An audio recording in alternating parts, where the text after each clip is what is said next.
मेरे आराध्य गुरु के हृदय में विराजमान मेरे इष्ट के चरणों में बारंबार नमोस्तु नमोस्तु छुल्लक जी को इच्छा में भैया जी को वंदना।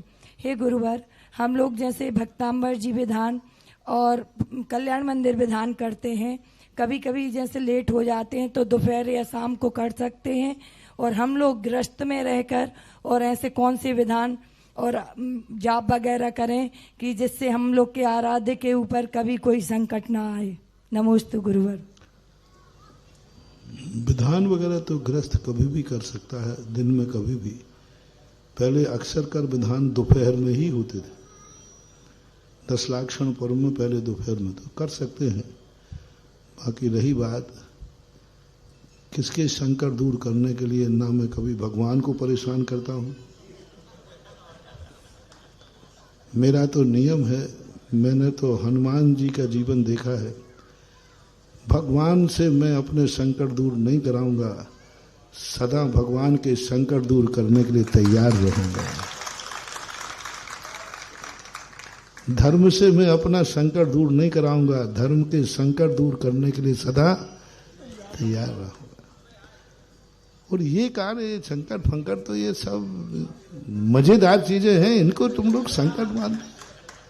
ये आनंद है, बड़ भागियों को मिलता है। जन्म जन्म के जब किसी की होनहार बहुत अच्छी होती है, उसी व्यक्ति को उपसर्ग और परिचय सहन करने का सौभाग्य मिलता है। यदि आप देख लीजिए जिन जिन महापुरुषों पर उपसर्ग नहीं हुए हैं, वे या सारे जगत में विख्यात हुए हैं। यदि वो नहीं होता तो, इसलिए हमारे संकट रोक करके मेरे भविष्य के सौभाग्य को मत रोको। और मेरा तो यही भाव है कि मेरे संकट मेरे लिए है ही नहीं, उपसर्ग परिचय चर्या है, कर्म की निर्जरा के कारण है। और संसार के जितने उपसर्ग हैं, उन सारे उपसर्गों को झेलने के बाद मैं मोक्ष जाना चाहता हूं। मैं वो भरत चक्रवर्ती जैसा अंतर मुहूर्त में मोक्ष जाके मजा नहीं आया। अब भरत चक्रवर्ती ने केस तोड़ किया, अपन को तो बाहुबली जैसा भगवान जैसा केवल ज्ञान चाहिए। हाँ, भरत को तो चुटकी बजाते केवल ज्ञान हो गया, मजा नहीं आया। मजा तो है बाहुबली जैसा भगवान, बाहुबली जैसा उपसर्ग विजेता बन करके मोक्ष जाना है। तो मेरा अभी उपसर्ग को जीतने की एक आनंद की अनुभूति होती है, और मेरा मन है कि ये सारे उपसर्ग, क्योंकि उपसर्ग जीतने के बाद जो तुम्हें लाभ मिलेगा, उसके बाद उसका जो व्यक्ति स्मरण करेगा, उसके उपसर्ग अपने आप दूर हो जाएगा। पारसनाथ भगवान का उपसंकट मोचक क्यों, आपने देखा होगा एक बार, मैंने समय अभी ज्यादा नहीं है, जिनके ऊपर संकट आए हैं उन्हीं के चित्र मंदिर में ज्यादा बनते हैं। जिन पर संकट आए हैं उन्हीं का नाम ज्यादा दुनिया लेती है, क्योंकि वो इस एनर्जी फुल हो जाते। आपके ऊपर कभी संकट आवे तो आप किसी सुखी महान आत्मा का नाम मत लेना।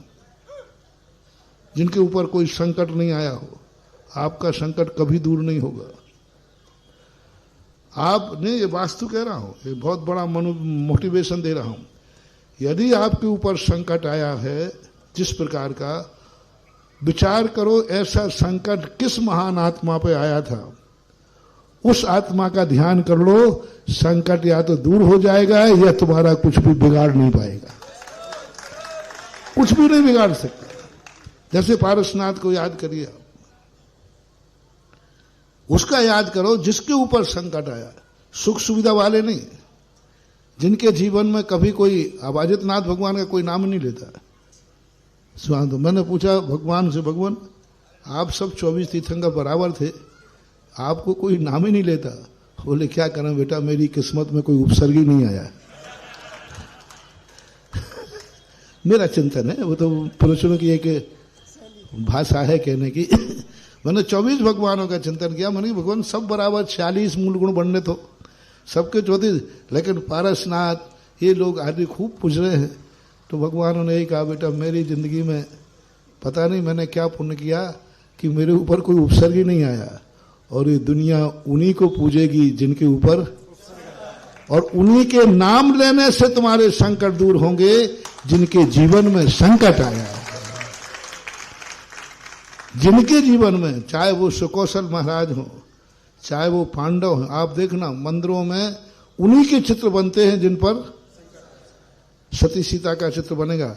क्या और सतियां नहीं थी, लेकिन उनके ऊपर कोई संकट नहीं आया, अग्नि परीक्षा नहीं हुई।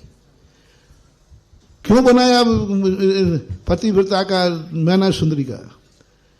क्या और पतिव्रताएं नहीं थी क्या? बोलो ना, थी, लेकिन उनके ऊपर कोई संकट नहीं।